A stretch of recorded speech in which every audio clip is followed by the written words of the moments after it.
اعوذ باللہ من الشیطان الرجیم بسم اللہ الرحمن الرحیم الم تروا ان اللہ سخر لکم ما فی السماوات وما فی الارض واسبغ علیکم نعمہ ظاہرۃ وباطنہ ومن الناس من یجادل فی اللہ بغیر علم ولا ہدی ولا کتاب منیر صدق اللہ العظیم۔ کیا تم نے دیکھا نہیں کہ اللہ تعالیٰ نے تمہارے لیے مسخر کر دیا ہے جو کچھ کے آسمانوں میں ہے اور جو کچھ کے زمین میں ہے؟ یعنی یہ کہ آسمان کے اندر سورج ہے، چاند ہے، یہ سب تمہاری ضرورتیں بہم پہنچانے میں لگے ہوئے ہیں۔ سورج کی تمازت ہے جس سے تمہاری فصلیں پکتی ہیں، اسی سے ہواؤں کا نظام چل رہا ہے، بارشوں کا برسنا، تو یہ سارا معلوم ہوتا ہے کہ تمہارے لیے یہ سب بستر بچھایا ہے اللہ نے اور ساری تمہاری ضرورتیں پوری کی ہیں۔ وَأَسْبَغَ عَلَيْكُمْ نِعَمَهُ، اور اس نے تم پر اپنی ساری نعمتیں مکمل کر دی ہیں، پوری کر دی ہیں۔ ظاہرۃ و باطنۃ، یہ نعمتیں ظاہری بھی ہیں، باطنی بھی ہیں، جو باہر سے نظر آتی ہیں، دکھتی ہیں، جن کو ہم استعمال کرتے ہیں۔ بہت سی نعمتیں وہ جن کا ہمیں احساس ہی نہیں ہے، ہمارے وجود کے اندر کیا کچھ اللہ تعالیٰ نے ودیعت کیا ہوا ہے اس کا ہمیں پوری طرح احساس بھی نہیں۔ وَمِنَ النَّاسِ مَن يُجَادِلُ فِي اللَّهِ بِغَيْرِ عِلْمٍ، یہ آیت آ چکی ہے سورہ حج میں۔ لوگوں میں سے کچھ ایسے بھی ہیں جو جھگڑتے ہیں اللہ کے معاملے میں یا اللہ کے بارے میں یا اللہ کے احکام کے بارے میں، اللہ کی آیات کے بارے میں، بغیر اس کے کہ بغیر علم کہ ان کے پاس کوئی علم ہو، ولا ہدن، نہ کوئی رہنمائی اور ہدایت ہے، ولا کتاب منیر، نہ کوئی روشن کتاب ہے۔ وَإِذَا قِيلَ لَهُمُ اتَّبِعُوا مَا أَنزَلَ اللَّهُ قَالُوا بَلْ نَتَّبِعُ مَا وَجَدْنَا عَلَيْهِ آبَاءَنَا، اور جب ان سے کہا جاتا ہے کہ پیروی کرو اس کی جو اللہ نے نازل فرمایا ہے، قرآن اتارا ہے، اس کی پیروی کرو۔ قالوا، وہ کہتے ہیں، بل نتبع ما وجدنا علیہ آباءنا، بلکہ ہم تو پیروی کریں گے اس کی کہ جس کو پر ہم نے پایا ہے اپنے آباء و اجداد کو۔ اور آج کل خاص طور پر یہ لوک ورثہ اور ہماری پرانی روایات، قومی روایات، اور ہماری جو ہیں ہر علاقے کا ایک کلچر ہے، اس کلچر کو زندہ کیا جائے، کروڑ ہر روپیہ ان چیزوں میں صرف کیا جاتا ہے۔ اولو کان الشیطان یدعوہم الی عذاب السعیر، خواہ شیطان ان کو پکار رہا اور بلا رہا ہو، یہ جو باتیں بنا رہے ہیں در حقیقت یہ شیطان کی دعوت اور اس کی تبلیغ ہے در حقیقت، جس کو انہوں نے قبول کیا ہے۔ وہ یدعوہم الی عذاب السعیر، اور وہ انہیں بلا رہا ہے اس جہنم کے عذاب کی طرف۔ وَمَن يُسْلِمْ وَجْهَهُ إِلَى اللَّهِ وَهُوَ مُحْسِنٌ، اور جس شخص نے اپنا چہرہ اللہ کے سامنے جھکا دیا، تابع فرمان کر دیا اپنے چہرے کو الی اللہ، اللہ کی جانب، وَهُوَ مُحْسِنٌ، اور وہ احسان کی روش اختیار کرے، فَقَدِ اسْتَمْسَكَ بِالْعُرْوَةِ الْوُثْقَىٰ، تو اس نے تو مضبوط تھام لیا ہے، مضبوط کنڈے کو، اس کا ہاتھ پڑ گیا ہے۔ یہ سورہ بقرہ میں بھی یہ الفاظ آئے تھے آیت الکرسی کے فوراً بعد۔ فَمَن يَكْفُرْ بِالطَّاغُوتِ وَيُؤْمِن بِاللَّهِ فَقَدِ اسْتَمْسَكَ بِالْعُرْوَةِ الْوُثْقَىٰ وَإِلَى اللَّهِ عَاقِبَةُ الْأُمُورِ، اور تمام معاملات کا انجام آخر کار اللہ ہی کے ہاتھ میں ہے، اللہ ہی تک اس کو لوٹا دیا جائے گا۔ وَمَن كَفَرَ فَلَا يَحْزُنكَ كُفْرُهُ، اور اے نبی جو کفر کر رہا ہے تو آپ اس کے کفر اور کفر کے لیے جو وہ بھاگ دوڑ کر رہا ہے اس سے آپ پریشان نہ ہو، دلگیر نہ ہو۔ الینا مرجعہم، میری طرف ان سب کو لوٹنا ہے، فننبئہم بما عملوا، ہم انہیں اچھی طرح بتا دیں گے، جتلا دیں گے جو کچھ کہ انہوں نے کیا تھا۔ ان اللہ علیم بذات الصدور، یقیناً اللہ تعالیٰ تو جو کچھ سینوں میں چھپا ہوا ہے اس سے بھی واقف ہے۔ نمتعہم قلیلا، ہم انہیں ذرا تھوڑی دیر کے لیے ساز و سامان دے رہے ہیں، دنیا کے اندر یہ مزے لے لیں، مزے لوٹ لیں۔ ثم نضطرہم الی عذاب غلیظ، پھر ہم انہیں کشاں کشاں لے آئیں گے، کھینچ کر پکڑ کر لے آئیں گے اس عذاب کی طرف جو بہت گاڑھا ہے۔ وَلَئِن سَأَلْتَهُم مَّن خَلَقَ السَّمَاوَاتِ وَالْأَرْضَ لَيَقُولُنَّ اللَّهُ، اور جب اگر آپ ان سے پوچھیں کس نے پیدا کیا آسمان اور زمین تو وہ کہیں گے اللہ نے۔ قُلِ الْحَمْدُ لِلَّهِ، کہیے الحمدللہ، ساری حمد بھی پھر اسی کی ہے۔ بل اکثرہم لا یعلمون، لیکن یہ کہ ان کی اکثریت علم نہیں رکھتی۔ للہ ما فی السماوات والارض، آسمان اور زمین میں جو کچھ ہے وہ اللہ کے لیے ہے، اللہ ہی کا ہے، اللہ کی ملکیت ہے، یہ لام تملیک ہے، اللہ کی ملکیت ہے ہر وہ شے جو بھی کچھ ہے آسمانوں میں اور زمین میں۔ ان اللہ هو الغنی الحمید، یقیناً وہ غنی ہے، اسے کوئی احتیاج نہیں، اور حمید ہے، بڑی خوبیوں والا ہے، اپنی ذات میں ستودہ صفات ہے۔ وَلَوْ أَنَّ مَا فِي الْأَرْضِ مِنْ شَجَرَةٍ أَقْلَامٌ، اور اگر جتنے بھی زمین میں درخت ہیں وہ قلم بن جائیں، والبحر، اور سمندر جو ہے وہ سیاہی بن جائے گی، اصل میں یہ مضمون سورہ کہف میں بھی آ چکا ہے۔ قل لو كان البحر مدادا لكلمات ربي ولنفد البحر قبل ان تنفد كلمات ربي ولو جئنا بمثله مددا، اگر پورا سمندر جو ہے میرے رب کے کلمات کو لکھنے کے لیے سیاہی بن جائے تو وہ سیاہی سمندر ختم ہو جائے گا، لیکن یہ کہ میرے رب کے کلمات ختم نہیں ہوں گے چاہے اتنا ہی سمندر اور لے آیا جائے۔ وہی مضمون یہاں بھی آ رہا، اور یہ بات نوٹ کی ہے، میں نے کئی مرتبہ آپ کو بتائی ہے کہ اہم مضامین قرآن مجید میں کم سے کم 2 جگہ ضرور ملتے ہیں۔ وَلَوْ، اب وہاں پر صرف سیاہی کا تذکرہ تھا، یہاں سیاہی کے ساتھ قلم۔ وَلَوْ أَنَّ مَا فِي الْأَرْضِ مِنْ شَجَرَةٍ أَقْلَامٌ، اگر جتنے بھی درخت زمین میں ہیں وہ سب کے سب قلم بن جائیں۔ وَالْبَحْرُ، اور سیاہی جو ہے یہاں پہ اب محظوظ سمجھیے مدادن، اور بحر جو ہے سمندر جو ہے وہ سیاہی کی شکل اختیار کر لے۔ یمدہ من بعدہ سبعۃ ابحر، اور اس سیاہی کو پھر مزید پھیلائے اور بڑھائے 7 سمندر اور اس کے اندر جو ہے ڈال دیے جائیں، ما نفدت کلمات اللہ، اللہ تعالیٰ کی کلمات ختم نہیں ہوں گے۔ اور یہ میں عرض کر چکا ہوں، اس سے مراد کیا ہے کہ ہر شے جو اس کائنات میں ہے اللہ تعالیٰ کے کلمہ کن کا ظہور ہے، تو گویا کہ یہ تمام مخلوقات جو ہے کلمات اللہ ہے۔ اس اعتبار سے ظاہر بات ہے کہ احصاء کرنا ممکن ہی نہیں، اور آج کچھ نہ کچھ ہمیں اندازہ ہے کہ یہ کائنات کتنی وسیع و عریض ہے۔ ابھی تک بڑی سے بڑی ٹیلیسکوپس ایجاد کرنے کے باوجود trillions and trillions and trillions of light years تک تو ہم نے دیکھ لیا ہے، لیکن کائنات کا سرا ابھی ہمیں نظر نہیں آیا کہ یہ شروع کہاں ہوتی ہے ختم کہاں ہوتی ہے۔ تو اس سے اندازہ کریں اللہ تعالیٰ کی خلاقی کا اور اس کی مخلوقات کتنی ہیں۔ تو وہ جتنے بھی کلمات کن ہیں اگر ان کو لکھنے کے لیے تمام جو ہے زمین کے درخت وہ قلم بن جائیں اور تمام سمندر جو ہیں وہ سیاہی بن جائیں اور 7 سمندر اور بھی اس میں ایڈ کر دیے جائیں، تب بھی یہ کہ اللہ کے کلمات ختم نہیں ہوں گے۔ ان اللہ عزیز الحکیم، یقیناً اللہ تعالیٰ زبردست ہے، حکمت والا۔ اب ادھر تو اس میں تو اللہ تعالیٰ کی تخلیق کی وسعت اور عظمت کا تذکرہ ہو گیا، اب اس کا جو اس کے انتظام کا معاملہ، اس کی تدبیر جو ہے اس میں کس قدر یسر ہے، کتنی آسانی ہے، کتنی سہولت ہے اس کے لیے۔ یعنی اس کائنات کو جیسے کہ سورہ بقرہ میں آیت الکرسی میں بھی آیا تھا وَلَا يَئُودُهُ حِفْظُهُمَا، یہ آسمانوں اور زمین کی حفاظت اس پر کوئی بھاری نہیں ہے، مشکل نہیں ہے، اس کو جو ہے اس کے تھامنے میں، اس کے چلانے میں کوئی اس کے لیے یہ کام بوجھل نہیں ہے، وزنی نہیں ہے۔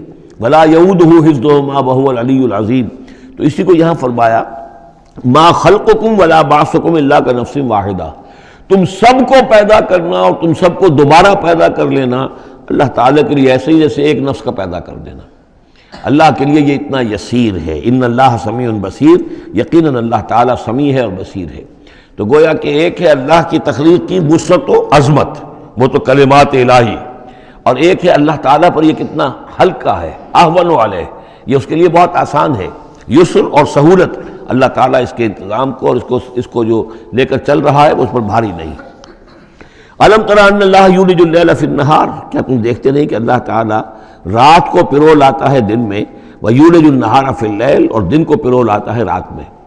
اب یہ ایک تو اس کا مفہوم یہ ہو سکتا ہے کہ جیسے ایک ڈوری ہے اور اس ڈوری کے اندر اگر آپ نے دانے ڈالے ہوئے تسبیح میں، ایک سیاہ ہے ایک سفید ہے، ایک سیاہ ایک سفید ہے، تو سیاہ کے بعد سفید، سفید کے بعد سیاہ، یہ تو آتا چلا جائے گا۔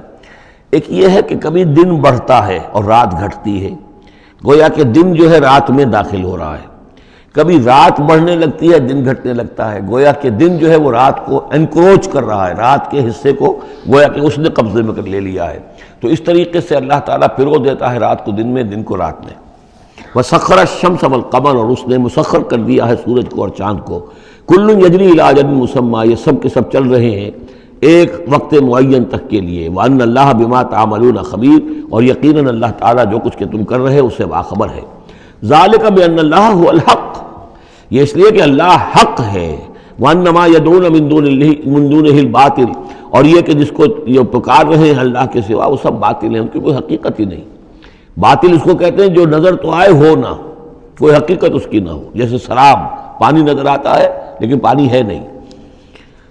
وَأَنَّ اللَّهَ هُوَ الْعَلِيُّ الْكَبِيرُ، اور یقیناً اللہ تعالیٰ ہی ہے سب سے بلند و بالا اور سب سے بڑا اور عظمت والا۔ أَلَمْ تَرَ أَنَّ الْفُلْكَ تَجْرِي فِي الْبَحْرِ بِنِعْمَتِ اللَّهِ لِيُرِيَكُم مِّنْ آيَاتِهِ، کیا تم دیکھتے نہیں کہ کشتیاں چلتی ہیں سمندر میں یا دریا میں اللہ کی نعمتوں کو لے کر؟ ظاہر بات ہے ٹرانسپورٹ جو ہوتی تھی پہلے بہت بڑی، وہ سمندروں میں کشتیوں سے، دریاؤں میں بھی۔ لِيُرِيَكُم مِّنْ آيَاتِهِ، تاکہ وہ تمہیں دکھائے اپنی آیات میں سے۔ ان فی ذلک لآیات لکل صبار شکور، یقیناً اس میں آیات ہیں لیکن کس کے لیے؟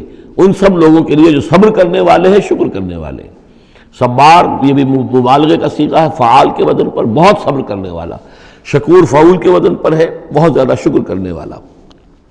وَإِذَا غَشِيَهُم مَّوْجٌ كَالظُّلَلِ، اور جب یہ کبھی سمندر میں ہوتے ہیں اور ان کے اوپر ایک موج چڑھتی ہے اور ڈھانپ لیتی ہے انہیں جیسے کہ بادل ہوں، ایسی موج آ رہی ہے کہ گویا کہ وہ تمہارے اوپر سے گزر جائے گی۔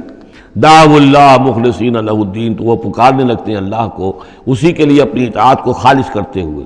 فلما نجاہم من البر، اور جب اللہ انہیں نجات دے کر لے آتا ہے خشکی پر، فمنہم مقتصد، تو ان میں سے کچھ وہ لوگ ہیں کہ جو بیچ کی چال پر چلتے ہیں، یعنی یہ کہ اکثر و بیشتر جو ہیں وہ پھر شرک کی راہ اختیار کر لیتے ہیں۔ وما یجحد بآیاتنا الا کل ختار کفور، اور ہماری آیات کا انکار نہیں کرتے مگر وہی جو قول کے جھوٹے ہیں اور ناشکر ہیں۔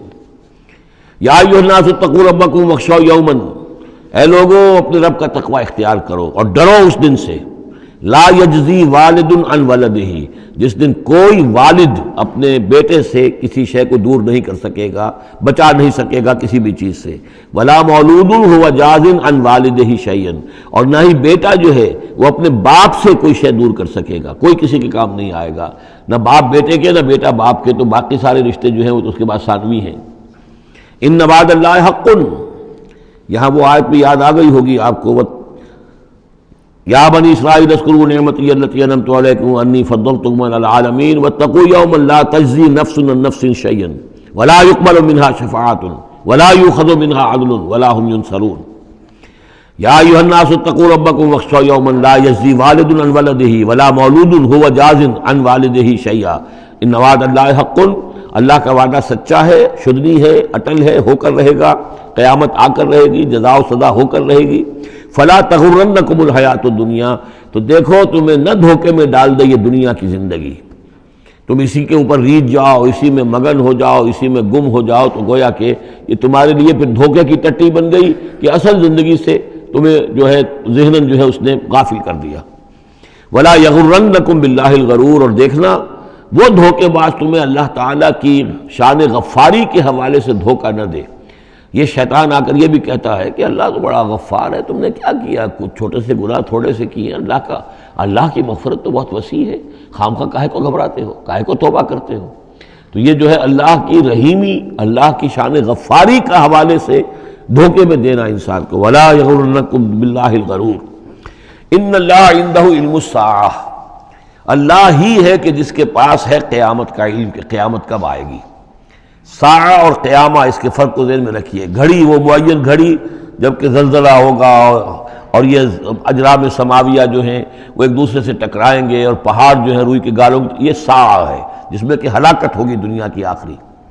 اور پھر باس بادل موت کے بعد جو دن آنا ہے وہ قیامہ ہے۔ قیام کہتے ہیں کھڑے ہونے کو، اس دن کھڑے ہوں گے لوگ اور حاضر ہوں گے اپنے رب کے حضور میں۔ تو عام طور پر ہم قیامت کا لفظ جب بولتے ہیں تو ساعت کی جگہ پر بولتے ہیں۔ قرآن کی جو پرٹیکولر اپنی ٹرمینالوجی ہے اس میں یہ ساعہ ہے، وہ گھڑی کہ جس میں ہلچل ہوگی اور یہ جو بھی کچھ ہونا ہے جس کا کہ نقشہ کھینچا گیا، القاریہ والقاریہ وما ادراک ما القاریہ، یہ ہے الساعہ۔ لیکن پھر جب باس بعد الموت کے بعد جب کھڑے ہونا ہے قبروں سے نکل کر اللہ کے حضور میں، تو یہ ہوگا قیامہ، کھڑے ہونے کا دن۔ ان اللہ عندہ علم الساعہ، وہ ساعت کب آئے گی اس کا علم صرف اللہ کے پاس ہے۔ وَيُنَزِّلُ الْغَيْثَ، وہی بارش برساتا ہے۔ وَيَعْلَمُ مَا فِي الْأَرْحَامِ، وہ جانتا ہے جو کچھ کے رحموں میں ہے، ماں کے پیٹ میں کیا ہے وہ جانتا ہے۔ وَمَا تَدْرِي نَفْسٌ، اور کوئی جان نہیں جانتی ماذا تکسب غدا، کہ کل وہ کیا کمائی کرے گی۔ وَمَا تَدْرِي نَفْسٌ، اور کوئی جان نہیں جانتی بِأَيِّ أَرْضٍ تَمُوتُ، کہ کس زمین میں اس کی موت واقع ہوگی۔ ایک شخص ہے اپنے ملک سے صرف چند دن کے لیے کہیں باہر گیا، وہیں انتقال ہو گیا، اسے کبھی گمان بھی نہیں ہو سکتا تھا۔ سال ہر سال سے کہیں مقیم ہے، وہاں موت نہیں آئی، اور کہیں گیا ہے اور وہاں موت آ گئی۔ تو کوئی نہیں جانتا کس زمین میں اس کی موت واقع ہوگی۔ ان اللہ علیم الخبیر، یقیناً اللہ تعالیٰ علیم اور خبیر ہے۔ یہ جو 5 چیزیں یہاں گنوائی گئی ہیں، اس میں آج کل بڑا اشکال ہے، اور لوگ کہتے ہیں کہ یہ آپ پتہ چل جاتا ہے کہ ماں کے رحم میں جو ہے، ماں کے پیٹ میں بیٹا ہے یا بیٹی ہے۔ اس کے 2 اعتبار سے اس کو سمجھ لیجئے۔ اس آیت میں 5 چیزوں کا ذکر ہے۔ پہلی چیز میں حصر کا اسلوب ہے کہ یہ چیز صرف اللہ کو معلوم ہے، اگرچہ یہاں یہ نہیں لکھا ہوا ہے کہ اللہ کے سوا کوئی نہیں جانتا، پھر بھی چونکہ حصر کا اسلوب ہے، ان اللہ عندہ علم الساعہ، یقیناً اللہ ہی ہے جس کے پاس ہے قیامت کا علم، ساعت کا علم۔ اس میں بھی گویا کہ نفی ہو گئی کہ کوئی اور نہیں جانتا۔ دو آخری چیزوں میں بھی آئے نفی ہے، وما تدری نفس ماذا تکسب غدا، کوئی نہیں جانتا کہ کل وہ کیا کمائے گا، اس میں بھی کیٹیگوریکل نفی ہے اس کی۔ وما تدری نفس بأی ارض تموت، یہ بھی پھر کیٹیگوریکل نفی ہے کہ نہیں کوئی جانتا، کوئی جان نہیں جانتی کہ کہاں اس کی موت واقع ہوگی۔ لیکن دو چیزیں جو ہے ان میں کیٹیگوریکل ڈینائل نہیں ہے۔ وَيُنَزِّلُ الْغَيْثَ، اللہ بارش برساتا ہے، یہ کہاں لکھا؟ نہ یہاں اس حصر کا اسلوب ہے، نہ یہ لکھا ہے کہ یہ کام جو ہے صرف اللہ کرتا ہے۔ اسی طرح یعلم ما فی الارحام، اللہ جانتا ہے جو کچھ کے رحموں میں ہے، اب یہ جو نہیں لکھا کہ کوئی اور نہیں جانتا۔ اس اعتبار سے قرآن مجید کے الفاظ جو ہیں ان کے اوپر تو اعتراض وارد ہو ہی نہیں سکتا۔ البتہ اعتراض اگر کچھ وارد ہوتا تو ایک حدیث پر ہوتا ہے۔ حدیث میں یہ آیا ہے کہ حضرت جبرائیل نے جب پوچھا تھا کہ مجھے قیامت کے بارے میں بتائیے، تو اس میں سے ایک روایت میں یہ الفاظ آئے ہیں کہ فی خمس لا یعلمہن الا اللہ، یہ قیامت کا علم جو ہے یہ تو ان 5 چیزوں میں سے ہے جنہیں اللہ کے سوا کوئی نہیں جانتا، اور وہاں حضور نے یہ ساری چیزیں گنوائی ہیں۔ اس کا جو ہے جواب وہ یہ ہے کہ رحم میں کیا ہے اس کا صرف ایک پہلو ہمیں معلوم ہوا ہے کہ وہ بیٹا یا بیٹی ہے، باقی جو کچھ ہے اس کے نہ معلوم کتنے پہلو ہیں، کتنا ذہین ہے، کس قدر فطین ہے، اس کے اندر کیا اوصاف ہیں، اس میں کیا صلاحیتیں ہیں، شقی ہے یا سعید ہے، نیکوکار ہوگا بدکار ہوگا، کیا پتہ ہے، یا ہوگا یا ہوگی۔ تو اس سے یہ کہ اس کی جو حدیث کا بھی معاملہ ہے اس کی بھی جو ہے اس کی توجیہ موجود ہے، اس پہ کسی گھبرانے کی ضرورت نہیں ہے۔ ان اللہ علیم الخبیر، یقینا اللہ تعالی علیم اور خبیر ہے۔ سورۃ السجدہ، اب یہ سورہ مبارکہ آئی ہے، یہ 3 رکوعوں پر مشتمل ہے اور اس میں بڑا ردم بہت تیز ہے، اور یہ ذہن میں رکھیے گا کہ یہ حضور کی بہت محبوب صورتوں میں سے ایک صورت ہے، اس لیے کہ آپ کا یہ رواج، آپ کا یہ معمول تھا کہ آپ جمعے کے روز صبح فجر کی پہلی رکعت میں اس سورہ سجدہ کی تلاوت فرمایا کرتے تھے۔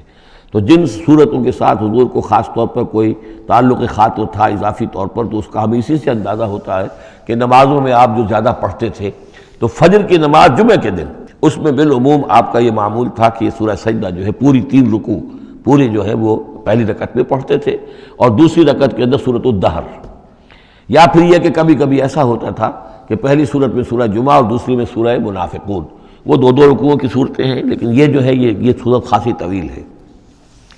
الف لام میم تنزیل الکتاب لا ریب فیہ من رب العالمین، اس کتاب کا اتارا جانا ہے کہ جس میں کوئی شک نہیں، کوئی فریب نہیں، رب العالمین کی طرف سے ہے۔ ام یقولون افتراہ، کیا یہ کہتے ہیں کہ یہ محمد نے خود گھڑ لی ہے صلی اللہ علیہ وسلم، خود لکھ لی ہے؟ بل هو الحق من ربک، نہیں، یہ الحق ہے تیرے رب کی طرف سے۔ لتنذر قوما ما اتاہم من نذیر، تاکہ خبردار کر دیں آپ اے نبی اس قوم کو کہ جس کے پاس کوئی نبی پہلے نہیں آیا، کوئی خبردار کرنے والا نہیں آیا۔ حضرت اسماعیل سے لے کر اور حضرت محمد تک بڑے طویل عرصے تک کوئی نبی اس نسل میں نہیں آیا، اس قوم میں نہیں آیا۔ لعلہم یہتدون، آپ خبردار کریں انہیں شاید تاکہ وہ ہدایت پائیں، شاید کہ وہ ہدایت پائیں، تاکہ وہ ہدایت پائیں۔ اللہ الذی خلق السماوات والارض وما بینہما فی 6 ایام، اللہ وہ ہے کہ جس نے پیدا کیا آسمانوں کو اور زمین کو اور جو کچھ ان دونوں کے مابین ہے 6 دنوں میں۔ ثم استوى علی العرش، پھر وہ متمکن ہو گیا تخت حکومت پر، تخت پر۔ ما لکم من دونہ من ولی، نہیں ہے تمہارے لیے اس کے مقابلے میں من ولی ولا شفیع، یہاں دون کا لفظ جو ہے مقابلے میں، اس کے خلاف، یعنی جب کہ وہ پکڑے تمہیں سزا دینا چاہے تو اس کے اس فیصلے کے کوئی آڑے نہیں آ سکتا، نہ کوئی ولی اور نہ کوئی شفیع۔ افلا تتذکرون، تو کیا تم تذکر نہیں کرتے، سمجھتے نہیں ہو، عقل سے کام نہیں لیتے۔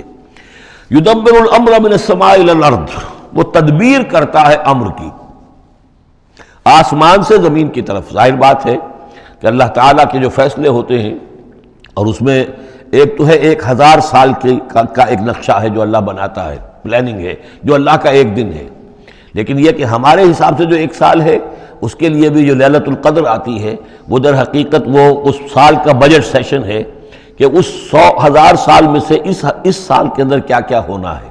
تو اس طریقے سے اللہ تعالیٰ کا جو عالمی حکومت کا نظام ہے اس میں اس طریقے کی پلاننگ ہے۔ یدبر الامر من السماء الى الارض، وہ تدبیر کرتا ہے اپنے امر کی آسمان سے زمین کی طرف، فرشتے اترتے ہیں احکام کو لے کر کہ اب یہ کام یہاں پر ہونے ہیں، یہ امپلیمنٹیشن ہونی ہے۔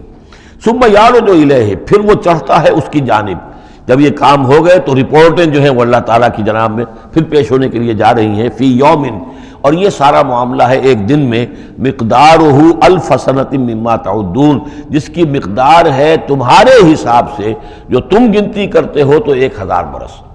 اب یہ سورہ حج میں بھی یہ آیت آ چکی ہے، ان یومن عند ربک کالف سنۃ مما تعدون، تیرے رب کا ایک دن جو ہے وہ تمہارے حساب کے 1000 سال کے برابر ہے. اور یہاں پر بھی یہ آ گیا کہ یہ تدبیر امر کے سلسلے میں اس کائنات میں جو بھی اللہ تعالیٰ کا فیصلہ ہوتا ہے تو وہ ہر 1000 سال کے لیے اس کا ایک نقشہ بن جاتا ہے.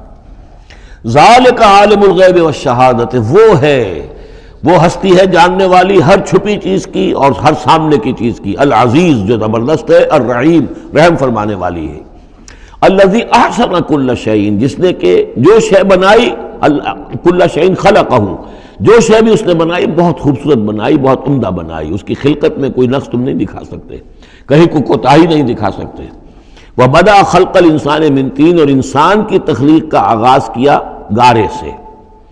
یہ تخلیق کا آغاز تو گارے سے ہوا، یا تو یہ کہ وہ آدم کی تخلیق جو ہے وہ جو جن مراحل سے ہو کر گزری ہے تو ہم کئی دفعہ دیکھ چکے ہیں، یا جیسے کہ میں نے سورہ مومنون کے شروع میں عرض کیا کہ خود ہر انسان کی بھی جو تخلیق ہو رہی ہے اس کا بھی اصل تو جو ہے کہ باپ کے جسم میں جو نطفہ بن رہا ہے تو وہ بھی تو ظاہر بات ہے کہ زمینی جو غذا ہیں اور وہ مٹی ہی کی کشید جو ہے وہی چیزیں ہیں کہ جس کے ذریعے سے وہ اس کا نطفہ بنتا ہے.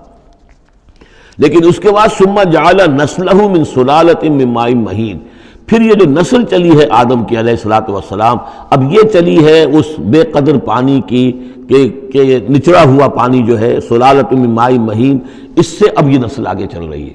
پہلا مرحلہ آدم کا مٹی سے آدم تک، اب آدم سے آگے جو تناسل کا معاملہ چل رہا ہے نوع انسانی کا، ریپروڈکشن جس نظام سے ہو رہی ہے اس کا یہ نسل جو ہے اس میں یہ ذریعہ بن رہا ہے. ثم سواہ ونفخ فیہ من روحہ، اب یہاں سما جو آ رہا ہے گویا کہ نسل انسانی میں سے جو بھی کوئی ایک بچہ جو ہے اس کو اللہ تعالیٰ اس کی نوک پلک سنوار دیتا ہے، ونفخ فیہ من روحہ، اور اس میں پھر پھونکتا ہے اپنی روح میں سے. یہ میں عرض کر چکا ہوں کہ یہ حدیث نبوی سے جو بڑی پختہ حدیث ہے حضرت عبداللہ ابن مسعود رضی اللہ تعالیٰ عنہ سے، اس میں یہ ہے کہ 40 دن نطفے کی شکل ہے، 40 دن مضغہ ہے، بلکہ درمیان میں علقہ ہے، اور پھر 120 دن کے بعد اللہ تعالیٰ فرشتے کو بھیجتا ہے جو اس میں روح پھونکتا ہے. وَنَفَخَ فِيهِ مِن رُوحِهِ وَجَعَلَ لَكُمُ السَّمْعَ وَالْأَبْصَارَ وَالْأَفْئِدَةَ، اور اس نے تمہارے لیے بنا دیے ہیں کان بھی اور آنکھیں بھی، اور تمہیں عقل بھی دی ہے یا دل بھی، جو بھی چاہے کہہ لیں، اس لیے کہ دل کی بھی ایک عقل ہے اور ایک عقل حیوانی ہے. قَلِيلًا مَا تَشْكُرُونَ، بہت ہی کم ہے جو شکر تم کرتے ہو. وَقَالُوا إِذَا ضَلَلْنَا فِي الْأَرْضِ أَإِنَّا لَفِي خَلْقٍ جَدِيدٍ، اور یہ کہتے ہیں کہ جب ہم زمین میں گم ہو جائیں گے، رل مل جائیں گے، مٹی ہو کر مٹی میں مل جائیں گے، تحلیل ہو جائیں گے. اور آج کا کوئی نوجوان کہے گا جب کہ اس کے تو ایٹم جو ہے وہ بھی منتشر ہو گئے، اس کے الیکٹرانز بھی پتہ نہیں کہاں سے کہاں گئے، اب اسی کے جسم سے کھاد بن گئی ہے، وہ اس کا جسم کھاد بن گیا ہے، اور وہ کھاد جو ہے وہ پلانٹس کے اندر آ گئی ہے، اور وہ پلانٹس جو ہیں وہ بکری نے کھا لیے ہیں، اور بکری سے کہیں سے کہاں پہنچ گئے، کیسے جمع ہوں گے اس کے اجزاء. وَقَالُوا إِذَا ضَلَلْنَا فِي الْأَرْضِ، جب ہم زمین کے اندر گم ہو جائیں گے، کھوئے جائیں گے، أَإِنَّا لَفِي خَلْقٍ جَدِيدٍ، کیا پھر ہمیں ایک نئی تخلیق جو ہے عطا ہو جائے گی. بل ہم بلقاء ربہم کافرون، حقیقت میں یہ اپنے رب کی ملاقات کا انکار کر رہے ہیں، کیونکہ انہیں معلوم ہے کہ ان کے کرتوت کیا ہیں. ظاہر بات ہے جس کے دل کے اندر اللہ کے لیے خلوص اور محبت ہے اور دل را بدل رہیس، تو اسے یہ بھی یقین ہوگا میرا پروردگار بھی مجھ پر شفقت فرمائے گا، رحم فرمائے گا. آپ اگر مخلص ہیں اللہ کے ساتھ تو اللہ تعالیٰ کی طرف سے بھی رحمت کی امید ہوگی، تو پھر تو انسان ملنا چاہے گا. یہ لوگ انکار کرنا چاہتے ہیں اللہ سے ملاقات کا، اعتراض یہ کر رہے ہیں کیسے ہو سکتا ہے، کیسے پیدا ہو سکتے ہیں. حالانکہ بے وقوف یہ دیکھیں کہ اگر تمہیں وہ پہلی مرتبہ پیدا کر سکتا ہے تو دوبارہ پیدا کرنا کیسے مشکل ہوگا. تو تمہیں پہلے بھی پیدا کیا، زمین ہی سے اجزاء آئے ہیں، سارے ایٹمز وہیں سے آئے ہیں، وہیں سے ہو کر تمہارے وجود جو ہے وہ بنا ہے. قُلْ يَتَوَفَّاكُم مَلَكُ الْمَوْتِ الَّذِي وُكِّلَ بِكُم، کہہ دیجئے کہ تمہیں قبض کر لے گا وہ فرشتہ جو موت کا فرشتہ ہے، جو تم پر مقرر کر دیا گیا ہے. ثُمَّ إِلَىٰ رَبِّكُمْ تُرْجَعُونَ، پھر تم اپنے رب کی طرف لوٹا دیے جاؤ گے. وَلَوْ تَرَىٰ إِذِ الْمُجْرِمُونَ نَاكِسُو رُءُوسِهِمْ، اور کاش کہ تم دیکھ سکو وہ منظر جب کہ یہ مجرم کھڑے ہوں گے سر ڈالے ہوئے اپنے پروردگار کے سامنے. ربنا ابصرنا وسمعنا، وہ کہیں گے پروردگار اب ہم نے دیکھ لیا، حقیقت ہم پر منکشف ہو گئی، اب ہم نے سن لیا، ہر بات جو ہے ہم نے پا لی. فرجعنا، تو ایک دفعہ ہمیں دنیا میں لوٹا دے، نعمل صالحا، اب ہم نیک عمل کریں گے، انا موقنون، اب ہمیں یقین آ گیا، ایمان کیا، ایمان سے بھی آگے کی بات، اب تو پورا یقین ہمیں حاصل ہو گیا، وَلَوْ شِئْنَا لَآتَيْنَا كُلَّ نَفْسٍ هُدَاهَا، اگر اسی طرح ہم نے ہدایت دینی ہوتی پردے اٹھا کر تو دنیا ہی میں ہم سب کو جو ہے ہدایت دے دیتے۔ اب فائدہ جو ہے، اب ایمان لانے کا کوئی فائدہ نہیں ہے، اب تو جزا کا وقت ہے، یہ اب وہ امتحان کا وقت ختم ہو چکا۔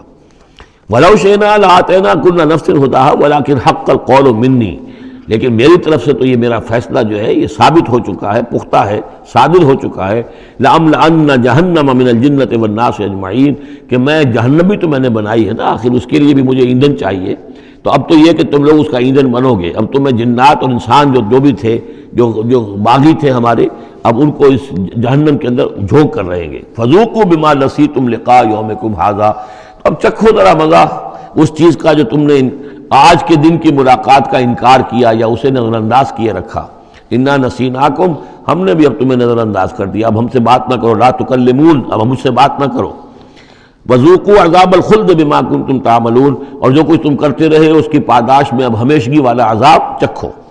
انما یؤمن بآیاتنا الذین اذا ذکروا بها، میری ایمان رکھنے والے تو ہماری آیات پر وہ لوگ ہیں کہ جب انہیں ہماری آیات کے ذریعے سے تذکیر کی جاتی ہے، نصیحت کی جاتی ہے، انہیں سنائی جاتی ہے، خروا سجدا، وہ سجدے میں گر پڑتے ہیں، وسبحوا بحمد ربہم، اور وہ اپنے پروردگار کی حمد کے ساتھ تسبیح کرتے ہیں، وہم لا یستکبرون، اور وہ گھمنڈ نہیں کرتے، تکبر نہیں کرتے۔ یہ آیت سجدہ ہے۔ تتجافی جنوبہم عن المضاجع، رات کے اوقات میں ان کے پہلو بستروں سے دور رہتے ہیں، علیحدہ رہتے ہیں، رات کو یبیتون لربہم سجدا وقیاما، ایک تو وہ شخص ہے کہ جو ساری رات پڑا سوتا رہتا ہے، اور ایک وہ ہے کہ جو وقفے سے اٹھتا ہے، اللہ کو یاد کرتا ہے، کبھی کھڑا ہے کبھی سجدہ کر رہا ہے، تو ان کے پہلو جو ہیں وہ ان کے بستروں سے علیحدہ رہتے ہیں۔ یدعون ربہم خوفا وطمعا، اپنے رب کو پکارتے رہتے ہیں، دعا کرتے رہتے ہیں اپنے رب سے، خوف کے ساتھ بھی اور طمع کے ساتھ بھی، انہیں امید بھی ہوتی ہے، لالچ بھی ہوتا ہے کہ اللہ تعالیٰ رحم فرمائے، مغفرت فرمائے، لیکن ڈر بھی رہتا ہے کہ کہیں ہماری پکڑ نہ ہو جائے۔ وَمِمَّا رَزَقْنَاهُمْ يُنْفِقُونَ، اور جو کچھ ہم نے انہیں دیا ہے اس میں سے پھر وہ خرچ کرتے ہیں ہماری رضا جوئی کے لیے۔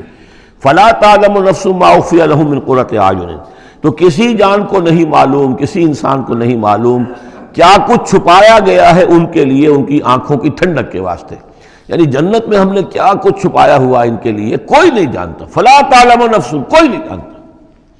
اسی مضمون کو اصل میں حضور نے ادا کیا ہے کہ مَا لَا عَيْنٌ رَأَتْ وَلَا أُذُنٌ سَمِعَتْ وَمَا خَطَرَ عَلَىٰ قَلْبِ بَشَرٍ، باقی جو چیزیں بیان کی گئی ہیں ان کے بھی اصل حقیقت تو وہاں کھلے گی، لیکن پھر بھی یہ تو ابتدائی نزل ہے، پہلی مہمان نوازی ان چیزوں سے ہے جن کا کہ قرآن مجید میں ذکر ہے، جن کو کہ ہم سمجھ سکتے ہیں۔ اصل نعمتیں جو جنت کی ہیں وہ تو یہ فَلَا تَعْلَمُ نَفْسٌ، کوئی نہیں جانتا کیا کچھ چھپایا گیا ان کے لیے، اللہ تعالیٰ نے کیا کچھ تیار کر کے رکھا ہوا ہے ان کی آنکھوں کی ٹھنڈک کا سامان۔ جزاء بما كانوا يعملون، وہ بدلہ ہوگا ان کے اعمال کا۔ افمن کان مومنا کمن کان فاسقا، تو بھلا ایک شخص کہ جو مومن ہے کیا وہ ایسا ہو جائے گا جیسے فاسق ہو؟ کیا ان کا انجام برابر ہوگا؟ لا یستوون، نہیں وہ برابر نہیں ہو سکتے۔ اما الذین آمنوا وعملوا الصالحات، یقیناً وہ لوگ جو ایمان لائے اور جنہوں نے نیک عمل کیے، فلہم جنات الماوا، ان کے لیے تو وہ باغات ہیں جہاں ان کو ٹھکانہ دیا جائے گا۔ نزلا بما کانوا یعملون، اور یہ ہوگی ان کی ابتدائی مہمان نوازی۔ نزول عربی میں کہتے ہیں مہمان جیسے ہی آئے، نزیل اترا ہے وہ اپنی سواری سے، گھوڑے سے آیا ہے، اونٹ پر آیا ہے، آپ کے دروازے کے سامنے آ کر وہ اترا ہے، اونٹ کو بٹھایا ہے، اس سے اترا ہے، یا آج کار سے اتر رہا ہے، تو اب یہ نزیل ہے اس وقت۔ اس نزیل کے لیے نزول فوری طور پر، موسم کے اعتبار سے ٹھنڈا ہے یا گرم ہے، آپ فوری طور پر لاتے ہیں، یہ نزول ہے۔ پھر وہ اب آپ کے پاس ٹھہر گیا ہے، آپ نے اس کے لیے کمرے کا بندوبست کیا ہے، وہ وہاں پر اس نے استراحت کی ہے، اب آپ نے اہتمام کے ساتھ اس کے لیے کھانا تیار کروایا، یہ ہے ضیافت، ضیف اب بنا ہے وہ، تو جیسے آیا ہے وہ نزیل ہے، اور جب گھر میں آپ کے ٹھہر گیا تو اب ضیف ہے، وہ پھر ضیافت ہوگی۔ تو وہ چیزیں جو ہیں ما لا عین رأت ولا اذن سمعت وما خطر علی قلب بشر، یہ اصل میں ضیافت خداوندی ہے، اور یہ نزل ہے جس کا ذکر قرآن مجید میں اس تفصیل سے آیا ہے۔ وَأَمَّا الَّذِينَ فَسَقُوا فَمَأْوَاهُمُ النَّارُ، اور جو لوگ سرکش تھے اور جنہوں نے نافرمانی کی تھی ان کا ٹھکانہ آگ ہے۔ كُلَّمَا أَرَادُوا أَن يَخْرُجُوا مِنْهَا، جب بھی وہ چاہیں گے کہ وہاں سے نکل بھاگیں، أُعِيدُوا فِيهَا، پھر انہیں اسی میں لوٹا دیا جائے گا۔ وقیل لهم ذوقوا عذاب النار الذی کنتم بہ تکذبون، اور ان سے کہا جائے گا چکھو اب مزہ اس عذاب کا، آگ کے عذاب کا جس کو تم جھٹلاتے رہے تھے۔ وَلَنُذِيقَنَّهُم مِّنَ الْعَذَابِ الْأَدْنَىٰ دُونَ الْعَذَابِ الْأَكْبَرِ لَعَلَّهُمْ يَرْجِعُونَ۔ یہ ہے آیت نمبر 21 اس سورہ مبارکہ کی، اور آیت نمبر 41 تھی سورہ الروم کی۔ ظہر الفساد فی البر والبحر بما کسبت ایدی الناس لیذیقہم بعض الذی عملوا لعلہم یرجعون۔ ہم لوگوں کے کرتوتوں کے کچھ اعمال کی سزا دنیا میں دے دیتے ہیں، شاید کہ یہ جاگ جائیں، ہوش میں آ جائیں اور یہ لوٹ آئیں، پلٹ آئیں، توبہ کریں۔ یہاں فرمایا ہم لازماً انہیں چکھائیں گے مزہ چھوٹے عذاب کا، ادنا، عذاب الادنا، دون العذاب الاکبر، اس بڑے عذاب سے پہلے پہلے، لعلہم یرجعون، شاید کہ یہ جاگ جائیں، شاید کہ ہوش میں آ جائیں، شاید کہ لوٹ جائیں، شاید کہ توبہ کریں۔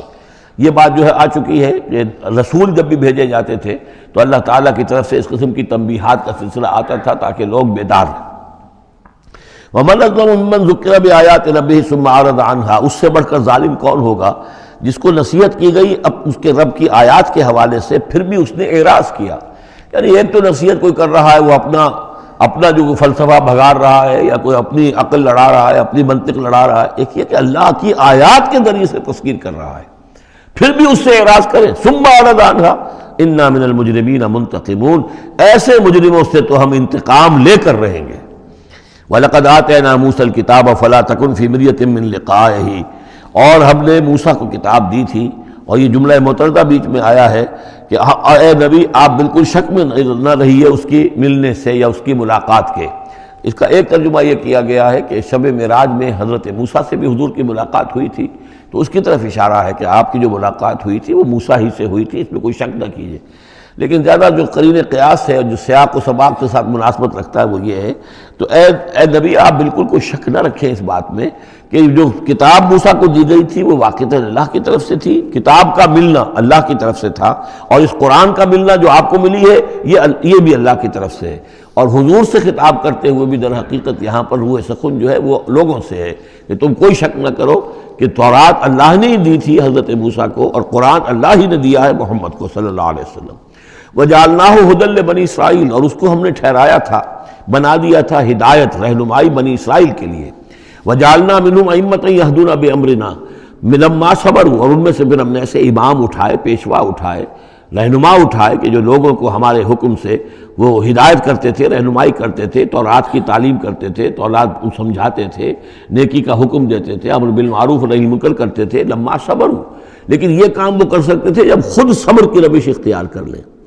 اگر آدمی اپنی تمام توانائیاں اور قوتیں زیادہ سے زیادہ عیش، زیادہ سے زیادہ دولت جمع کرنے پر کرے گا تو وقت کہاں سے لائے گا ان کاموں کے لیے؟ اور اس کام کے لیے تو ظاہر بات ہے آپ کو بدی پر کسی کو روکنا ہے، ٹوکنا ہے، نہیں منکر کرنا ہے تو کوئی صبر بھی کرنا پڑے گا، کوئی مصیبت بھی آئے گی، کوئی تکلیف بھی آئے گی، کوئی آپ کو ستائے گا بھی، گالیاں دے گا، اور اگر حکومت کے خلاف آپ نے کوئی بات کہی ہے تو حکومت آپ کو سزا دے گی۔ لہذا صبر کے بغیر یہ کام نہیں ہوتے۔ وَجَعَلْنَا مِنْهُمْ أَئِمَّةً يَهْدُونَ بِأَمْرِنَا، اب ہر شخص کے ہم میں سے یہ خواہش پیدا ہونی چاہیے کہ اللہ تعالیٰ ہمیں بھی، اگر بنی اسرائیل میں سے اللہ تعالیٰ نے بہت سے لوگ ایسے اٹھا دیے جن کی یہ تعریف کی جا رہی ہے، جعلنا منہم ائمۃ یہدون بامرنا لما صبروا، اللہ تعالیٰ ہمیں توفیق دے کہ ہم بھی اس امت مسلمہ میں اسی کام کے کرنے والے بن جائیں تاکہ لوگوں کو خیر کی طرف بلائیں، حق کی طرف دعوت دیں، لیکن اس کے لیے اپنے لیے صبر اختیار کرنا ضروری ہے۔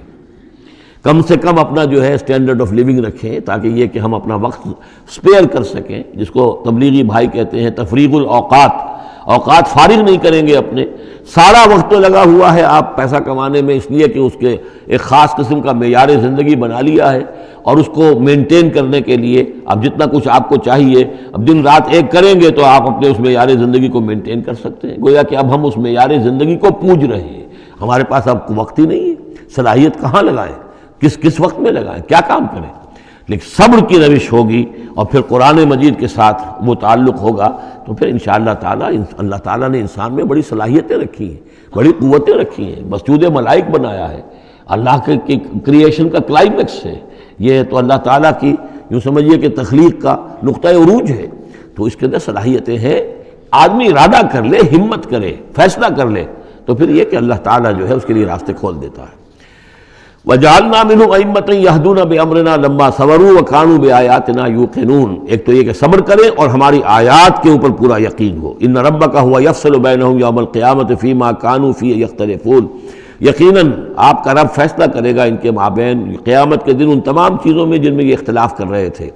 اولم یہد لہم کما اہلکنا من قبلہم من القرون یمشون فی مساکنہم، کیا ان کے لیے یہ بات کافی نہیں ہوئی ان کی رہنمائی کے لیے، ان کو سبق دکھانے کے لیے کہ ان سے پہلے ہم نے کتنی ہی بستیوں کو اور کتنی ہی نسلوں کو جو ہے ہلاک کیا ہے، کہ وہ جو پھرتے تھے اپنی انہی مساکن میں، اپنے شہروں میں، اور ایک مفہوم یہ کہ جن میں اب یہ پھر رہے ہیں، یہ جاتے ہیں اور سمود کی بستیوں کے پاس سے گزرتے ہیں۔ خبر آئی ہے کہ کوئی برطانوی سیاست جو ہے وہ محققین، انہوں نے وہ ڈیڈ سی میں اس کے ساحل کے ساتھ ہی اور پانی کے نیچے وہ آثار موجود ہیں اس شہر کے کہ جس کی طرف حضرت لوط علیہ السلام کو بھیجا گیا تھا۔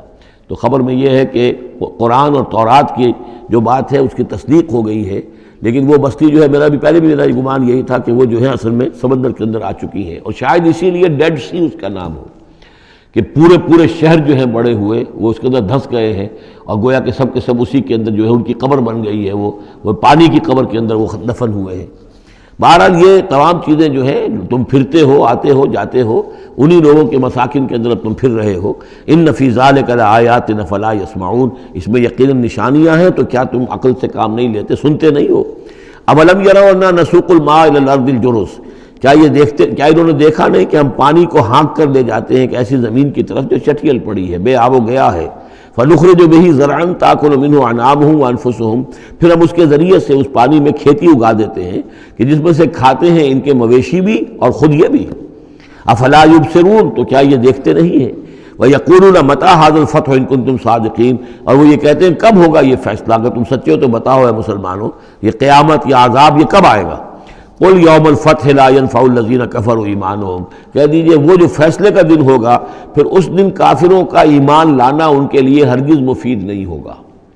ایمان لانا غیب میں اب، جبکہ وہ حقائق جو ہیں وہ غیب کے پردے میں چھپے ہوئے ہیں، تب وہ مفید ہے، لیکن جب فیصلہ ہو جائے گا اور جب تمام حقائق جو ہیں وہ نگاہوں کے سامنے آ جائیں گے، یوم الفتح لا ينفع الذین کفروا ایمانہم ولا هم ینظرون، اور پھر انہیں کوئی مہلت نہیں ملے گی کہ اب وہ کوئی توبہ کر لیں یا کوئی اپنی اصلاح کر لیں۔ فاعرض عنہم، تو اے نبی آپ ان سے اعراض فرمائیے، ان سے درگزر کیجئے، ان کی باتوں پر زیادہ نہ جائیے۔ منتظر انہم منتظرون، آپ بھی انتظار کیجئے اور یہ بھی انتظار کر رہے ہیں۔ اب اس کے بعد آ گئی ہے سورہ احزاب، 8 سورتیں مکی اب ختم ہو گئی، سورۃ الفرقان، سورۃ الشعراء، سورۃ النمل، سورۃ القصص، پھر سورۃ العنکبوت، سورۃ الروم، سورۃ لقمان اور سورۃ السجدہ۔ اب یہ سورت ہے واحد، اور یہ نوٹ کر لیجئے اچھی طرح، اس کا جوڑا ہے سورہ نور کے جو ہم پڑھ چکے ہیں۔ پہلے 14 سورتوں کے بعد ایک سورت آئی مدنی، سورہ نور، اب 8 مکی صورتوں کے بعد ایک سورت آئی ہے، یہ سورہ احزاب، اور اتنی گہری مناسبت ان کے مضامین میں، معاشرتی احکام، زمانہ نزول کے اعتبار سے یہ 1 سال پہلے نازل ہوئی ہے سورہ نور سے، یہ سن 5 زمانہ نزول ہے، وہ سن 6 زمانہ نزول ہے۔ چنانچہ جو معاشرتی احکام آئے ہیں ان میں بھی آپ کو یہ ترتیب ملے گی کہ پردے کے ابتدائی احکام اس صورت میں آئے ہیں، اور پردے کے ابتدائی احکام سے مراد کیا ہے؟ گھر سے باہر نکلتے ہوئے عورت کو کیا کرنا ہے، مسلمان عورت کو کیا کرنا ہے، گھر سے باہر کا پردہ کیا ہے۔ لیکن گھر کے اندر جو پردہ ہے، سطر ہے اس کا ذکر جو ہے وہ یہ سورہ نور کے اندر تھا جو ہم پڑھ چکے ہیں۔ اس کے محرم کون کون ہیں، گھر میں کون آ سکتا ہے، باقی سب جو ہے نامحرم۔ وہ گھروں میں ہمارا جو نظام بنا تھا کہ بیٹھک باہر ہوتی تھی، جو بھی مہمان آیا ہے، کوئی آیا باہر ٹھہرے گا، اندر نہیں جائے گا۔ باہر کا ایک مردانہ حصہ ہے مکان کا، پھر وہ ایک ڈیوڑی ہوتی تھی، ڈیوڑی میں سے اندر پھر زنانہ ہے، خواتین آئیں گی تو اندر جائیں گی، باقی مرد جو ہے وہ باہر ٹھہریں گے، اندر نہیں جائیں گے۔ ہمارے ہاں کی وہ مکس جو ہے وہ معاشرت نہیں تھی، مخلوط معاشرت نہیں تھی۔ تو اس میں یہ ہے کہ جو نامحرم ہے وہ وہاں رہیں گے، باہر بیٹھک میں بیٹھیں گے، اور جو محرم ہے وہ اندر جا سکتا ہے۔ اس جو گھر کی خاتون ہے، خاتون خانہ ہے، اس کا بھائی ہے، اس کا بھتیجا ہے، اس کا بھانجا ہے، اس کے والد ہیں، اس کا چچا ہے، وہ ہے، ٹھیک ہے، وہ محرم ہے، وہ گھر کے اندر جا سکتے ہیں۔ یہ سارے احکام اس میں دیے گئے۔ سورہ نور کا اور سورہ احزاب کا ایک فرق یہ ہے کہ سورہ احزاب میں اگرچہ جنگ کے معاملے میں کچھ تذکرہ تو ہے، لیکن کسی جنگ کا وہاں پر ذکر موجود نہیں ہے۔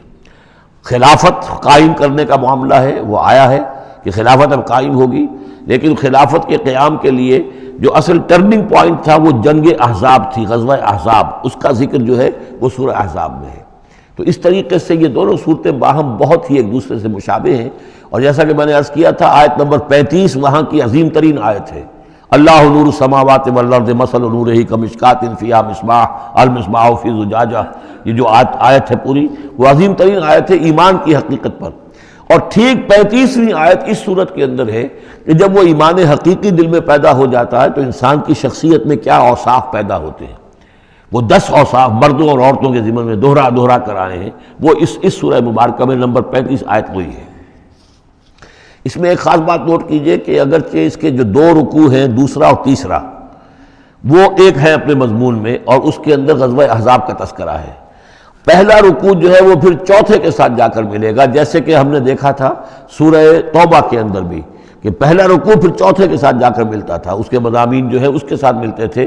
درمیان میں جو ہے 2 رکوع آ گئے تھے کہ جو 1 سال پہلے نازل ہوئے، جو کہ یعنی فتح مکہ سے پہلے نازل ہوئے، لیکن اس کے بعد وہ جو نازل ہوئے ہیں سن 9 کے اندر، اس کے اندر جو ہے وہ پہلا رکوع کی 6 آیات اور اس کے بعد پھر چوتھا اور 5واں رکوع ہے۔ بالکل وہی آپ کو ترتیب یہاں ملے گی، اس لیے کہ قرآن کا اسلوب یہ ہے کہ خاص جو موضوع ہوتا ہے کسی صورت کا، اس سے متعلق آیات کو پہلے نکال کر رکھ دیتے ہیں۔ جیسے سورہ انفال میں بھی ہم نے دیکھا یسألونک عن الانفال قل الانفال للہ والرسول، اگرچہ وہاں پھر بات کو چھوڑ دیا گیا، پھر جا کر وہ صورت کے وسط میں مضمون آ رہا ہے۔ اس میں ایک خاص جو مضمون آیا ہے وہ یہ ہے کہ حضور صلی اللہ علیہ وسلم نے جو شادی کی حضرت زینب سے رضی اللہ تعالی عنہ، حالانکہ حضرت زینب جو ہے اس سے پہلے حضور ہی کی فرمائش پر ان کی شادی کی گئی تھی حضرت زید ابن حارثہ سے۔ زید ابن حارثہ رضی اللہ تعالیٰ عنہ حضور کے غلام تھے، اور حضور نے انہیں آزاد کر کے اپنا بیٹا بنا لیا تھا، تو محبت بہت تھی حضور کو حضرت زید ابن حارثہ سے۔ لیکن یہ ہے کہ ایک تو منہ بولا بیٹے کی کا قرآن میں نفی آ گئی کہ منہ بولے بیٹے کی کوئی حیثیت نہیں ہے، اسلام میں اس کی کوئی قانونی اور شریعت کے اندر اس کا کوئی مقام نہیں، بیٹا تو وہی ہے کہ جو آپ کے صلب سے ہے۔ دوسرے یہ کہ اب منہ بولے بیٹے کی بیوی جب حضرت زید نے طلاق دی تو آیا منہ بولے بیٹے کی بیوی سے کوئی شخص جو ہے وہ نکاح کر سکتا ہے؟ کیا وہ محرمات عبدیہ میں سے ہے؟ تو عرب میں رواج یہ تھا کہ چونکہ وہ منہ بولے بیٹے کو بھی سمجھتے تھے کہ جیسے اصلی بیٹا ہے، تو جیسے یہ کہ جو سلبی بیٹا ہے اس کی بیوی سے اگر اس نے طلاق دے دی ہو یا فرض کیجئے بیٹا فوت ہو گیا ہو، تب بھی یہ ہے کہ اس کی جو بیوی ہے بیوہ ہے یا مطلقہ ہے اس سے وہ شخص شادی نہیں کر سکتا، شوہر جو فوت ہو گیا ہے یا جس نے طلاق دی اس کا باپ۔ تو یہاں پر اس پہ بڑا طوفان اٹھا، بلکہ یہ کہ حضور کو خود اندیشہ تھا۔ حضور نے ایک طرح سے کہہ کے بہت کہہ سن کر حضرت زینب کو آمادہ کیا تھا کہ وہ شادی کر لیں۔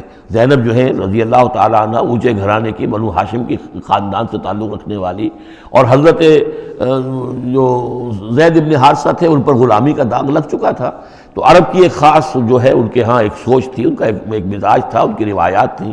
لیکن بہرحال حضرت زینب نے حضور کی فرمائش پر وہ نکاح کر لیا، لیکن یہ کہ ان میں نباہ نہیں ہو سکا۔ حضرت زینب انہیں ذہناً قبول نہیں کر سکی کہ یہ میرے برابر کا ہے یا میری اس کی حیثیت جو ہے وہ واقعی ایسی ہے، یعنی شوہر کو جس طرح آنکھوں پر بٹھانا چاہیے، شوہر سے جس طریقے سے اس کا ادب ہونا چاہیے وہ نہیں کر سکی حضرت زینب۔ لہٰذا حضرت زید ابن حارثہ جو ہے متواتر کہتے رہتے تھے کہ حضور ہمارا معاملہ ٹھیک نہیں چل رہا ہے، مجھے اجازت دیجیے کہ میں اس کو طلاق دے دوں۔ حضور روکتے تھے کہ ایک تو میں نے اس کو کہہ سن کر شادی کروائی، وہ تو اس کے لیے آمادہ بھی نہیں تھی، نہ گھر والے آمادہ تھے، لیکن میرے کہنے سے شادی کر لی انہوں نے۔ اب یہ طلاق دیں گے تو طلاق کا داغ لگے گا ان کے اوپر اور صدمہ ہوگا، تو حضور روکتے رہے۔ لیکن شاید یہ بھی دل میں آپ کے خیال تھا کہ اگر خدا نہ خواستہ زید نے طلاق دے ہی دی تو پھر زینب کی دل جوئی اس کے بغیر ممکن نہیں ہوگی کہ میں خود پھر ان سے شادی کروں، لیکن میں کیسے شادی کروں گا جبکہ میں نے تو زید کو اپنا منہ بولا بیٹا بھی کہا تھا، تو اس حوالے سے تو اسکینڈل بن جائے گا، اور پورے لوگ جو ہیں دشمن تو موجود ہیں، مارے آستین منافقین بھی موجود تھے، وہ اس کو ایک ایشو بنا لیں گے میرے خلاف۔ یہ ہے پس منظر جو پہلے رکوع میں آ رہا ہے۔ یا ایھا النبی اتق اللہ، اے نبی اللہ کا تقوی اختیار کیجئے، ولا تطع الکافرین والمنافقین، اور کافروں اور منافقوں کی باتیں نہ مانیے۔ میں آپ کو اطاعت امر صرف حکم دینے کو نہیں کہتے بلکہ مشورے کو بھی کہتے ہیں، اور اطاعت صرف کسی کا حکم ماننے کو نہیں کہتے، کسی کی بات کو وزن دینا، توجہ سے سننا، یہ بھی اس میں شامل ہے۔ وَلَا تُطِعِ الْكَافِرِينَ وَالْمُنَافِقِينَ، آپ ان کافروں اور منافقین کی بات کا دھیان نہ کریں۔ ان اللہ کان علیما حکیما، یقیناً اللہ تعالی علیم ہے اور حکیم ہے۔ وَاتَّبِعْ مَا یوحیٰ الیک من ربک، اور پیروی کیجئے اس کی کہ جو آپ کی طرف، آپ کے رب کی طرف سے وحی کی جا رہی ہے۔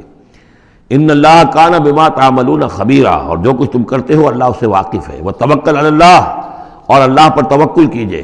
وکفیٰ باللہ وکیلا، اور اللہ ہے کافی ہے آپ کے توکل کے لیے، آپ کے لیے سہارا۔ یعنی یہ کہ آپ لوگوں کی جو پروپیگنڈا ہوگا اس کا اندیشہ ہے آپ کو، اس کا بالکل دھیان نہ کیجئے۔ ما جعل اللہ للرجل من قلبین فی جوفہ، اللہ تعالیٰ نے کسی انسان کے دل میں دو دل نہیں رکھے، کسی کے سینے میں، کسی کے پیٹ میں۔ یہاں پہ جوف جو ہے خالی جگہ کو کہتے ہیں، تو سینے کے اندر، کیونکہ یہ کیویٹی کہلاتی ہے، چیسٹ کیویٹی، اور پھر دوسری جو ہے ایبڈومینل کیویٹی ہے، تو اس میں دو دل نہیں رکھے ہیں، مطلب دل ایک ہی ہوتا ہے۔ اسی طریقے سے گویا کہ بات کہی جا رہی ہے، کہنے کو تو ہم کہہ دیتے ہیں کہ دل جو ہے، اور ہمارے دل یکجا ہو گئے ہیں، دل سے دل مل گیا، لیتا تو دل ہی رہتا، ایک ہی رہتا ہے انسان کا اپنا دل۔ لیکن اسی طریقے سے کسی شخص کی دو مائیں نہیں ہوتی، ماں تو وہی ہوتی ہے جس نے اس کو جنا ہے، اور کسی شخص کا بیٹا جو ہے، بیٹا وہی ہوتا ہے جو اس کی صلب سے پیدا ہوا ہو۔ باقی یہ ہے کہ منہ بولا بیٹا جو وہ بیٹا نہیں بن جاتا۔ وما جعل ازواجکم اللہ، اور نہیں اللہ نے بنایا ہے تمہاری ان بیویوں کو، اللہ تظاہرون منہن، کہ جن سے تم زہار کر بیٹھتے ہو۔ یا زہار کا مضمون سورہ مجادلہ میں آئے گا۔ عربوں میں روایت یہ تھا کہ بہت ناراض ہو گئے، بیوی سے کہہ دیا تم تو میری ماں کی طرح ہو، گویا کہ اب یہ ہمیشہ کے لیے حرام ہو گئی۔ طلاق مغلظ کا بھی مغلظ در مغلظ طلاق ہو گئی، اب وہ کسی طرح بھی اس کے لیے اس سے کوئی تعلق رکھنا جائز نہیں ہے۔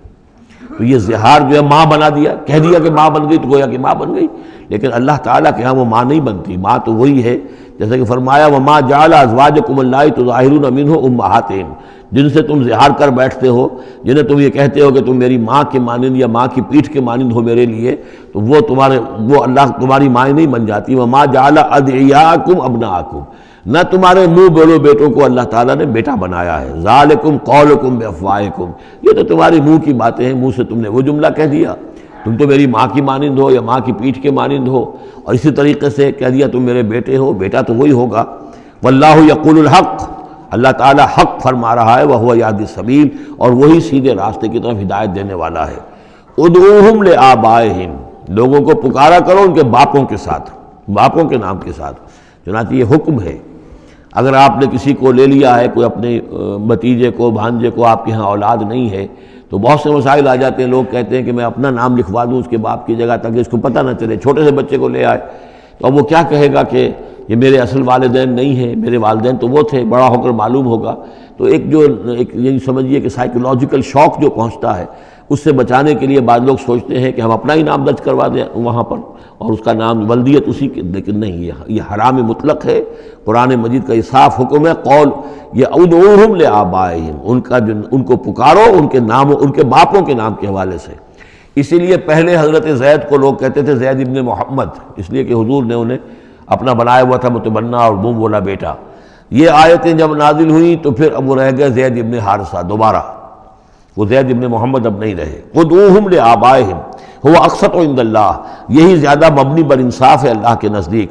فإن لم تعلموا آباءهم فإخوانكم في الدین، اور اگر تم جانتے نہیں ان کے باپ کو، کہیں کوئی بچہ جو ہے، چھوٹا سا بچہ کہیں مل گیا ہے، معلوم نہیں، نہ اس کو ہوش تھا، ایسا ہوا ہے، پارٹیشن کے وقت بہت ہوا ہے، پوری گاڑی جو ہے آ رہی تھی، سب کے سب جو ہے وہ قتل کر دیے گئے، کوئی بچہ کہیں پر زندہ مل گیا ہے، اور ایسے لوگ، ان سے ملاقات بھی ہوئی ہے ایک صاحب سے لاہور میں، اب ان کو کسی نے لے کر پال لیا ہے، ٹھیک ہے، لیکن یہ کہ اگر اب معلوم نہیں کہ ان کے باپ کا نام کیا ہے، کوئی نہیں جانتا، نہیں ہے، اگر تم اس کے باپ کا نام نہیں جانتے، فَإِن لَمْ تَعْلَمُوا آبَاءَهُمْ فَإِخْوَانُكُمْ فِي الدِّينِ وَمَوَالِيكُمْ، وہ تمہارے دینی بھائی شمار ہوں گے، اور وہ تمہارے رفیق ہیں، تمہارے موالی ہیں۔ وَلَيْسَ عَلَيْكُمْ جُنَاحٌ فِيمَا أَخْطَأْتُمْ بِهِ، لیکن جو کچھ تم سے اب تک کوئی غلطی ہو گئی ہے یا غلطی ہو جائے تو اللہ تعالیٰ تمہیں پکڑے گا نہیں۔ وَلَكِن مَا تَعَمَّدَتْ قُلُوبُكُمْ، لیکن جو بھی کچھ تم اپنے دلوں سے پورے ارادے کے ساتھ کرو گے تو اس پر یقیناً اللہ تعالیٰ جو ہے حساب لے گا۔ وَكَانَ اللَّهُ غَفُورًا رَحِيمًا، اور یقیناً اللہ غفور الرحیم ہے، بخشنے والا اور مہربان۔ النبی اولیٰ بالمؤمنین من انفسہم، یقیناً نبی جو ہے اہل ایمان کے لیے ان کی اپنی جانوں سے زیادہ محبوب ہونا چاہیے، زیادہ جو ہے حقدار ہے کہ وہ اپنی جانوں سے زیادہ حضور کی جان کی فکر کریں، حضور کی جان سے محبت رکھیں۔ وَأَزْوَاجُهُ أُمَّهَاتُهُمْ، اس میں یہ ہے کہ یہاں پر یوں سمجھیے کہ گویا کہ محذوف یہ ہے کہ وَهُوَ أَبٌ لَهُمْ، یعنی حضور جو ہے رسول جو ہے وہ ان کے لیے بمنزلہ باپ ہے۔ اس کے لیے ایک حدیث بھی موجود ہے کہ میرا مقام تم سب کے والد کی حیثیت سے، جیسے کہ فرمایا گیا ازواجہ امہاتہم، ابھی آ رہا ہے کہ اس کی جو بیویاں ہیں نبی کی وہ تمام مسلمانوں کی مائیں ہیں۔ اسی لیے ہم ام المومنین حضرت عائشہ، ام المومنین حضرت خدیجہ الکبریٰ، ام المومنین حضرت صفیہ، تو یہ تمام جو ہیں صفیہ ہیں، تو یہ سب کی سب جو ہے ام المومنین ہیں۔ تو النبی اولیٰ بالمومنین من انفسہم وہو اب لہم، ان کے لیے باپ کے درجے میں ہے۔ بلکہ یہ کہ یہ بعض جو ابتدائی قاری تھے وہ تو اس کے ساتھ پڑھتے بھی تھے اس کو، وازواجہ امہاتہم، اور اس کی بیویاں جو ہے وہ ان کی ماؤں کا درجہ رکھتی ہیں۔ وَأُولُو الْأَرْحَامِ بَعْضُهُمْ أَوْلَىٰ بِبَعْضٍ فِي کتاب اللہ۔ باقی یہ ہے کہ جو رحمی رشتے ہیں، جو سگے بہن بھائی ہیں، رحمی جن کے رشتے ہیں، وہ اللہ کی کتاب میں، شریعت میں وہ ایک دوسرے سے قریب تر ہیں۔ یہ الفاظ آ چکے ہیں سورہ انفال کی بھی آخری آیت کہ یہ اپنے بھائیوں کے ساتھ جو بھی بھلا سلوک کرو۔ انصاری اور مہاجر بھائی بن گئے تھے، انہوں نے اپنی زندگی میں اپنے گھر تقسیم کر دیے یا اپنی دکانیں تقسیم کر دی، وہ ٹھیک ہے۔ زندگی میں جو بھی تم چاہو، الا ان تفعلوا الی اولیاءکم، تم اپنے بندوں کے ساتھ جو خیر بھی کرنا چاہو اپنے بھائیوں اور دوستوں کے ساتھ کرو، لیکن وراثت میں ظاہر بات ہے منہ بولے بھائی کا کوئی حصہ نہیں، منہ بولا بیٹے کا کوئی حصہ نہیں۔ اور وہ جو بنا دیے گئے تھے انصاری اور مہاجر آپس میں بھائی، وہ بھائی چارہ جو ہے وہ بھی وراثت کے اندر نہیں چلے گا۔ وراثت جو ہے وہ تو جو اصل رحمی رشتے ہیں انہی میں ہے۔ وَأُولُو الْأَرْحَامِ بَعْضُهُمْ أَوْلَىٰ بِبَعْضٍ فِي کتاب اللہ مِنَ الْمُؤْمِنِينَ وَالْمُہَاجِرِينَ، اہل ایمان اور مہاجرین، ان سب کا معاملہ یہی ہے۔ إِلَّا أَن تَفْعَلُوا إِلَىٰ أَوْلِيَائِكُمْ مَعْرُوفًا، ہاں تم اپنے دوستوں کے ساتھ کوئی نیک سلوک کرو، بھلائی کرو، ان کو کچھ اپنے زندگی کے اندر تم اگر کچھ ہبہ کرنا چاہتے ہو ہبہ کر سکتے ہو، یہ سارے کام ہو سکتے ہیں، لیکن قانون اور شریعت اور وراثت اس میں ان کا کوئی حصہ نہیں۔ کان ذالک فی الکتاب مستورا، یہ تمام چیزیں جو ہے کتاب میں پہلے سے لکھی ہوئی ہیں۔ اس لیے بھی کہ یہ چیزیں جو آ چکی ہیں، اول تو یہ کہ تورات میں بھی ہوں گی، لیکن سورہ نساء میں بھی یہ باتیں آ چکی ہیں، اسی طریقے سے سورہ انفال میں بھی آ چکی ہیں۔ وَإِذْ أَخَذْنَا مِنَ النَّبِيِّينَ مِيثَاقَهُمْ، اور ذرا یاد کرو جب کہ ہم نے لیا تھا انبیاء سے ایک میثاق۔ یہ آل عمران میں ہم پڑھ چکے ہیں، 81 اور 82 نمبر 81 82 آیات ہیں یہ، اس میں ہم نے میثاق لیا تھا، میثاق النبیین، ومنک ومن نوح، آپ سے بھی لیا تھا اور نوح سے بھی لیا تھا، وابراہیم وموسیٰ وعیسیٰ ابن مریم، اور ابراہیم سے اور موسیٰ سے اور عیسیٰ ابن مریم سے، واخذنا منہم میثاقا غلیظا، اور ان سب سے ہم نے بڑا گہرا قول و قرار لیا تھا، میثاق لیا تھا۔ یہ ذکر ہو چکا ہے سورہ آل عمران میں۔ اور یہاں بھی نوٹ کیجئے، اگر ہم یہ نہ مانیں کہ یہ ارواح کا معاملہ ایک علیحدہ وجود ہے اور یہ پہلے پیدا کر دیے گئے تھے، تو میثاق کب لیا گیا؟ ان سب کو کیسے جمع کیا گیا؟ وہ تو ایک میثاق الست جو ہے تمام ارواح سے لیا گیا، الست بربکم۔ پھر ان میں سے جو وہ تھے جنہیں نبوت ملنے والی تھی، روح محمدی بھی موجود تھی اور روح ابراہیم بھی تھی، روح عیسیٰ بھی تھی، یہ ساری ارواح تھی، ان سے پھر ایک ایڈیشنل جو میثاق لیا گیا۔ وہ ظاہر بات ہے کہ جب تک کہ آپ روحانی وجود کا علیحدہ سے ہونا اس کو تسلیم نہیں کرتے، تو قرآن مجید کے یہ سارے مضامین جو ہیں پھر کہیں گے استعارہ ہے، تو استعارہ رہ جائے گا، پھر کوئی حقیقت ثابت نہیں رہے گی۔ لِيَسْأَلَ الصَّادِقِينَ عَنْ صِدْقِهِمْ، تاکہ اللہ تعالیٰ پوچھ لے سچوں سے ان کے سچ کے بارے میں، اور گویا کہ آگے محذوف ہے وَالْكَاذِبِينَ مِنْ كِذْبِهِمْ، اور جو جھوٹے ہیں ان سے ان کے جھوٹ کے بارے میں سوال کر لے، تاکہ اللہ تعالیٰ پوری طرح پوچھ گچھ کر لے سچوں سے ان کے سچ کے بارے میں۔ وَأَعَدَّ لِلْكَافِرِينَ عَذَابًا أَلِيمًا، اور یقیناً اس نے کافروں کے لیے ایک بہت دردناک عذاب تیار کیا ہوا ہے۔ یہ پہلا رکوع یہاں پر ختم ہو گیا، یہ 8 آیات کا ہے۔ اس کے بعد اب یہ مضمون چلے گا 2 رکوعوں کے بعد چل کر، دوسرے تیسرے کے بعد چوتھے رکوع کے ساتھ۔ ابھی یہ صرف اس کی تمہید ہے کہ اے نبی آپ ان کافروں کا اور منافقین کا کوئی اسکینڈل بن جائے گا، کوئی یہ ہو جائے گا، کوئی وہ ہو جائے گا، اس کو اپنے ذہن سے بالکل نکال دیجئے۔ جو اللہ کا حکم ہے اس کے اوپر عمل کیجئے۔